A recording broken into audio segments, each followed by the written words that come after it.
Alright, it's on to the next week of Tecmo Tuesday. We're on week 14. We are also starting the final quarter of the season. The last 4 games are going down, and we start off against Cleveland. I see the rest of the division, or at least the, anybody notable within the division is playing before us. Miami's got Tampa, and then Buffalo is playing against the Jets.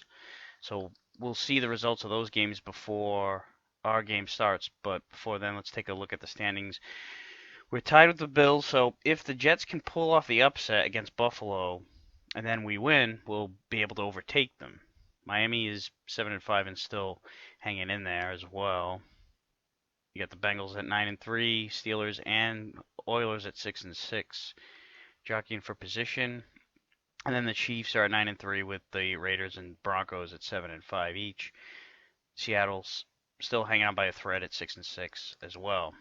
On the NFC side of things, well, it's a very I don't know, I guess. Well, it's certainly a strong division. You got everybody except for the Cardinals in the playoff mix.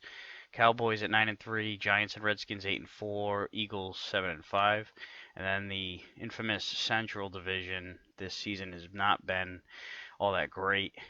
Vikings are 6-7, and then you got the Bucks at 5-7. Even the bloody Packers and Lions that are 4-8 each are still, technically there in the mix of it. There's 4 games left and only 2 games back with that horrible record. And then the 49ers at 10-2 have a 1-game lead over the Saints at 9-3.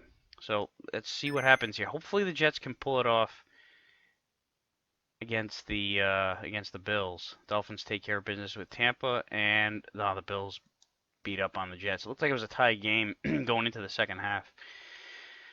So here we go. It is time to take on the Browns.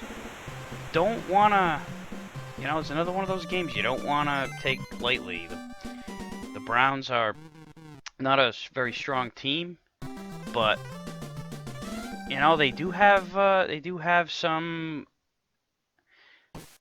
strengths. They have a good quarterback, Bernie Kosar, who is referred to in this game as QB Browns. He's just like Jim Kelly, who was not part of the Players Union, and his name was not able to be used for the game. Eric Metcalf, he's one of the strong points of this team as well.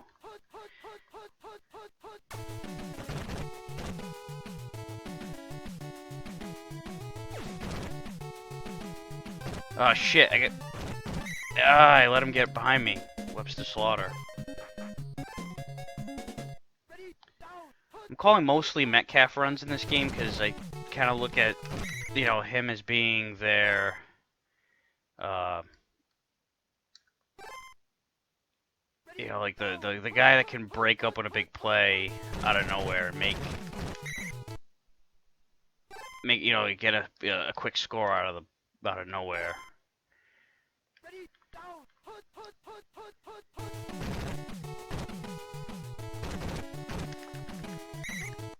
Alright, we are going to force a field goal. That was a good 3rd down stop.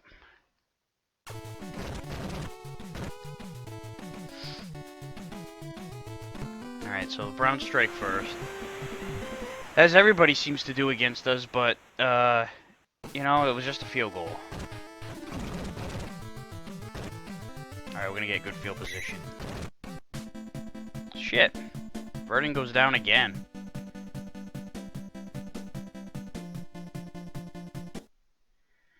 Alright, well, Stanley Morgan was a good return man for us. I'm going to put him in for both kicks and punts. He came in when he got hurt the last time, and I think I only put him in as the punt returner the last time, but, I'll put him in for kicks too. It was one or the other. I may be wrong, but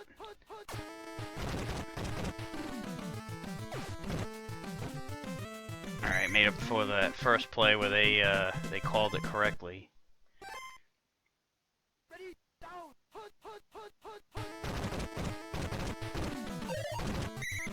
Right?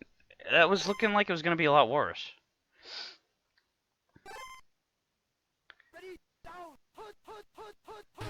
Oh shit, they're coming now. Here comes the fucking world. All after us at once.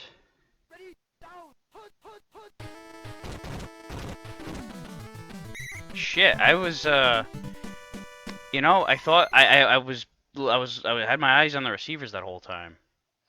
It looked, I looked at the line a little bit, the offensive line, and it looked like they were holding back everybody, but there was that one straggler who came in and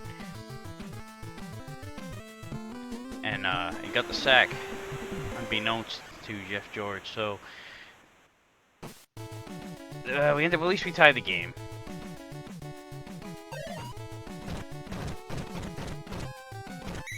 It's a bit of a long field goal too, so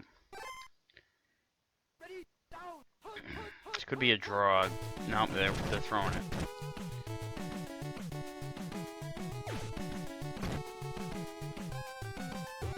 I was gonna say, with I know we've had some games where the receiver caught it in double coverage, and I was really hoping that wasn't gonna be the case here again. All right, nice job by Pryor over there keeping shit in check. All right, we called that one correctly. What the hell? That was weird. It was like the quarter, the gun went off, but we were still in the computer's, you know, menu, fourth down menu. I don't know if I've ever seen that before.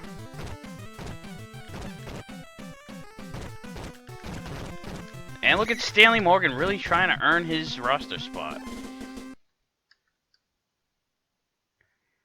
Let's try, you know, last time I called this play, they blitzed.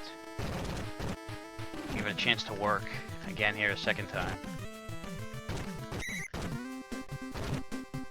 Ivy Joe. You know, it's funny. I was in Ivy Joe's Wikipedia the other day, and I noticed that. Oh, shit. Apparently, he only had 100 rushing yards for his whole career. He was only in the league for a couple of years, and he was, you know, basically a bench warmer. Because the thing is, he should, you know, like, we don't have Eric Dickerson should be on this roster, but I don't know if he was, he had contract disputes, and he served a suspension at one point with the Colts around this time, so I don't know what it was in particular that gave him, that took him off of the game, but I want to say it was a contract dispute, because I think that was that would have more reason to not be able to use your name. I think the same thing happened with Bobby Hebert, who was the quarterback of the Saints, which is why Steve Walsh is the starter.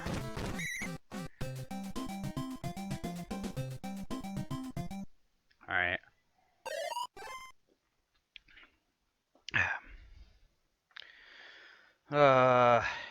Go Hunter up the middle. Ah, shit. Oh, man, this is,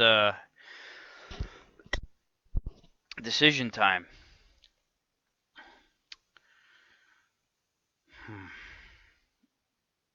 I'm going for it. I'm gonna go Bentley. Running down the right side. Alright, just enough. Let the clock tick a little bit.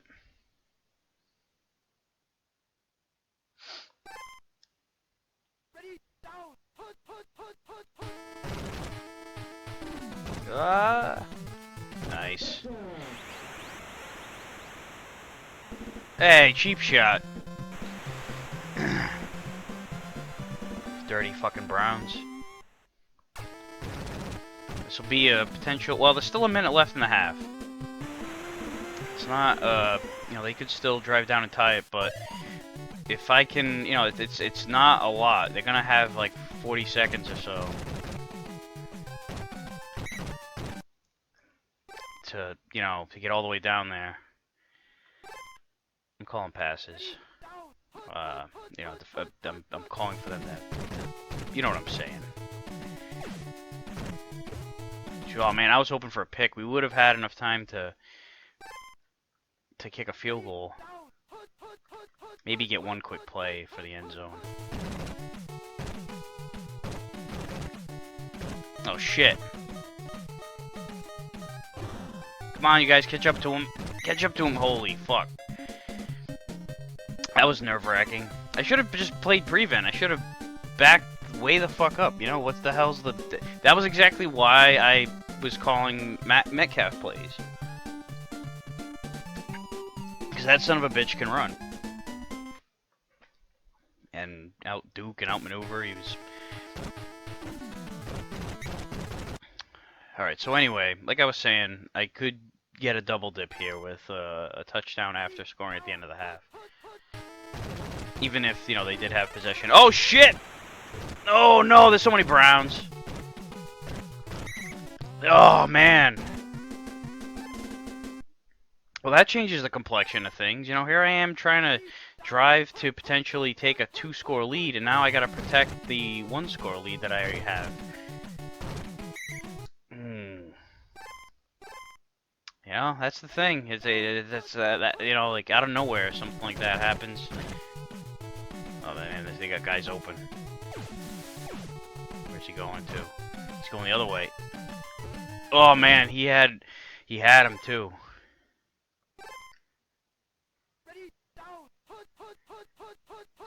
He just overthrew him.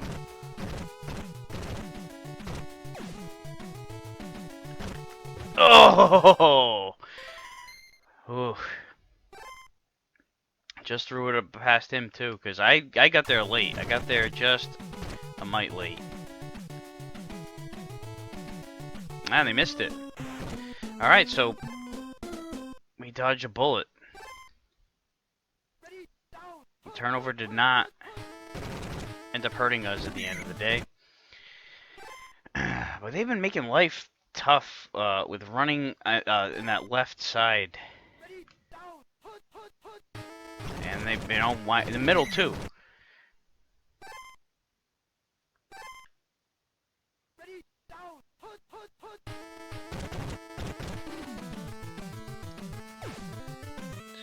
Go to Brooks. Yeah.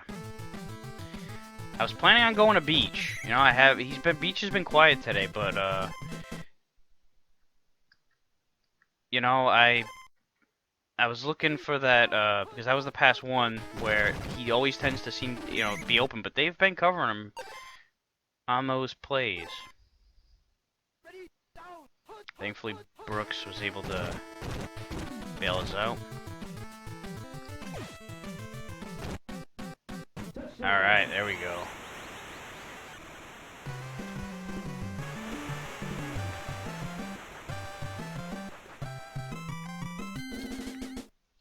That's what I was hoping for, you know, throughout with that first drive, was to get down there and score and go up 14. That fumble almost made things difficult. Almost put, you know, threw a monkey wrench into those plans.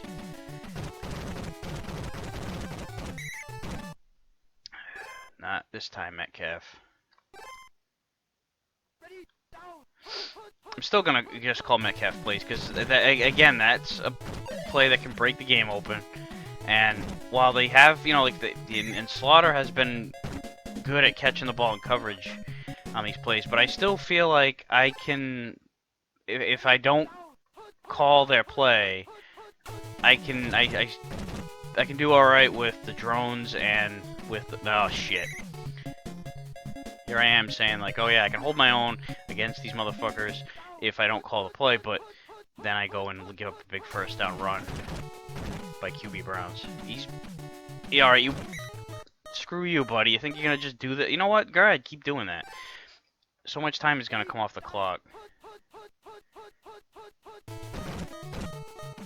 You know, I've been calling this run almost non-stop, and of course, the one time I don't, they run it and they get a goddamn touchdown from it. And that's exactly what I was fearing throughout the whole game up to this point. Was it took them 3 quarters, but they got that, you know, Metcalf run, and they would have gotten a touchdown from anywhere on the fucking field with that too, because they blew by and nobody was catching up to them. All right, gotta do it again. Gotta score all over again. The Browns are not making things easy, are they? All right. Go to Bentley.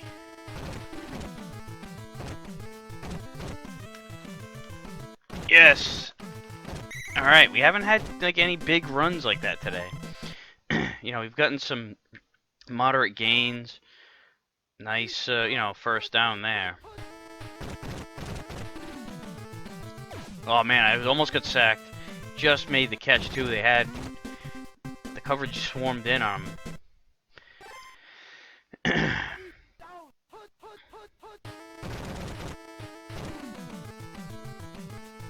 Alright, we're in good position here. Just don't want to fuck it up. Let's do pass number 2.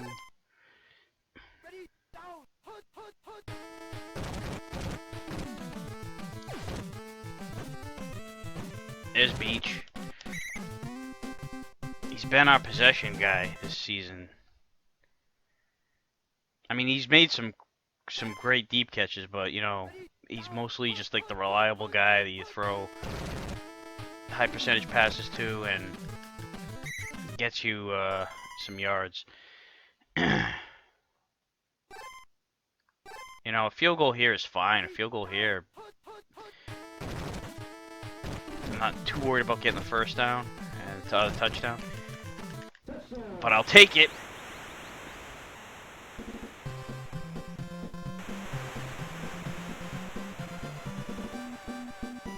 And that should put the game on ice right there. I mean, I've seen crazier things happen in Tecmo, but it's gonna be tough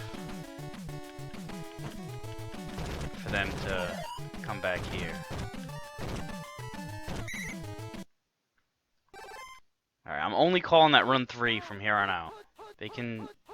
Oh, they're doing the draw. No, they're not. Shit, I thought... When I saw the running back stay put, I thought that was a surefire draw play. But no, that must have been pass 2, where I think it looks like the running back stays put and then backs off, and then everybody else runs those curl routes. No, they are making those tight catches. That one wasn't even Slaughter. That was Foghorn Langhorn.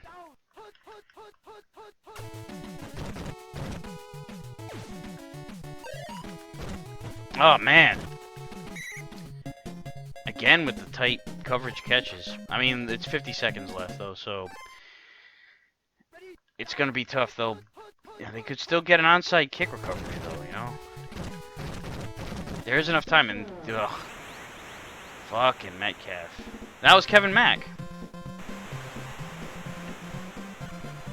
He was running a lot faster than Mack usually does in this game. He must have excellent playing condition right now. Alright, let's not give up this onside recovery.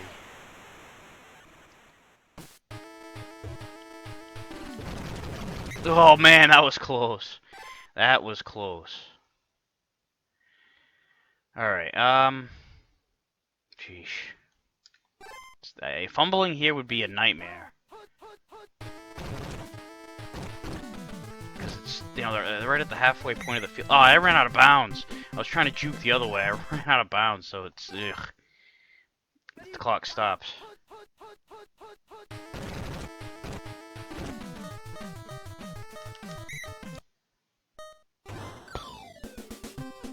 Alright, end of the game. Well, it was, you know, Browns made things interesting, that's for sure. I feel like we controlled the game for the most part, but, and look, they outgained us too. Particularly in the running game. We only had 72 yards rushing. But, and we ran it way more than they did too. Passing was basically even, the first downs were pretty close. It was basically it was an even game, but, you know, I think for one thing, we had better field position, and you know, there was. I mean, we did have that. They didn't capitalize on that turnover. That was a big. That was a big. Ended up being the difference of the game right there. So, a win is a win. We'll take it. I don't remember who said it, but somebody once said after a game like that. I mean, it wasn't the sloppiest game we ever played, but it wasn't like a great uh, effort either. Somebody once said that an ugly win is just as good as a pretty win.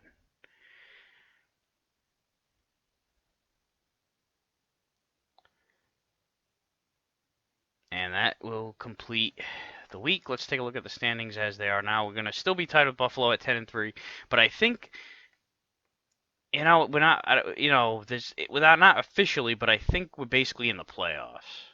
You know, even if we lose all 3 of the next 3 games, I think that a 10-win season is enough to get in. Because let's say the Dolphins win out and they get to 11. Well, you know, the Steelers and Oilers both 7-6, so maybe a tiebreak scenario wouldn't work out for us. Although we do have a really good point differential. But yeah, the Raiders and Broncos could both win out. I mean, I don't know if they're playing each other. So, you know, and then the Dolphins and Dolphins could win out while the Colts, you know, lose. I guess it's possible, but it's not likely that everybody. In fact, if there's any of those combinations playing each other, then forget it. But as it is right now, we're still tied. And wow, I think, son of a bitch, they have they have 1 point advantage right now in the point differential. In fact, no, it's the yeah. No, wait a minute. So yeah, we've given up 6 more points, but oh, they've no, it's more than that. My math is hard. I've given up you know, 23 more points. So no, it didn't. I don't know what the hell I was thinking, but it's still pretty close. At the end of the day, it is pretty close. But if we stay tied with them going into, you know, not next week but the week after, then that game in week 16 is going to be the showdown. We're playing New England, who we destroyed in week 1, and I think that they gotten for their first win yet? They haven't. So I mentioned it a few weeks ago that I fear these games where you're playing against a winless team because, you know, it's like a trap game. But you know, hopefully we just go in there, we take care of business because, you know, can't overlook them toward the big Buffalo game coming up. The Bills though are playing the Raiders. So maybe the Raiders, you know, the Raiders are a good team. Maybe they can get the win there and make things easier for us. But the thing is, even if they do lose and we win, that game is going to be, you know, almost like most likely for the division because if they win and tie us, then that with that point differential advantage, um, you know, providing they still have the point differential advantage, then they'll basically take the lead right back. So that I mean, it's gonna it's probably gonna come down to that game, but we'll see how it goes. Cincinnati's starting to lose some ground here. They do have a 2-game lead with 3 games left. They should take the division, but they're losing the grip on they lost the bye. If the playoffs started today, the Bills or Chiefs would be the number 1 seed. They both would have the bye, and then the Bengals would be hosting a wild card game against, well, probably it would be against us. Oh no, wouldn't it? Would be the 6th seed. Whatever. 3-way tie in the NFC East, though. Shit. That one's getting interesting. So, This one is just. I mean, again, it looks like the Vikings had the bye, but they're only at least 5-8 teams are only one game back. I can't believe the Bears are 2-11. They're the only team not in the division. Usually, it's a lot of times it's the opposite. The Bears are the only team in, and then there'll be a lot of teams from the East will get in, and maybe like this right here looks like normal. Is a very normal simulated season for the 49ers at the top of the West, and the Saints at 9-4. They'll get in. It's basically gonna be these three teams, these top three teams. Maybe the Eagles can get in too, but I don't think so because the Saints are going to get in. Or it'll be even unless they lose out. Philly's gonna have to win out, and then one of these 9-4 teams is gonna have to collapse, and then forget about anybody in second place in the Central getting in. So anyway, next week we'll be playing New England, and we'll get the results of the Bills Raiders game going before our game starts. So we'll know before we take the field whether or not we're playing for a lone spot in the East, at the top of the East. So that's it for this week. And yeah, we'll see you next week.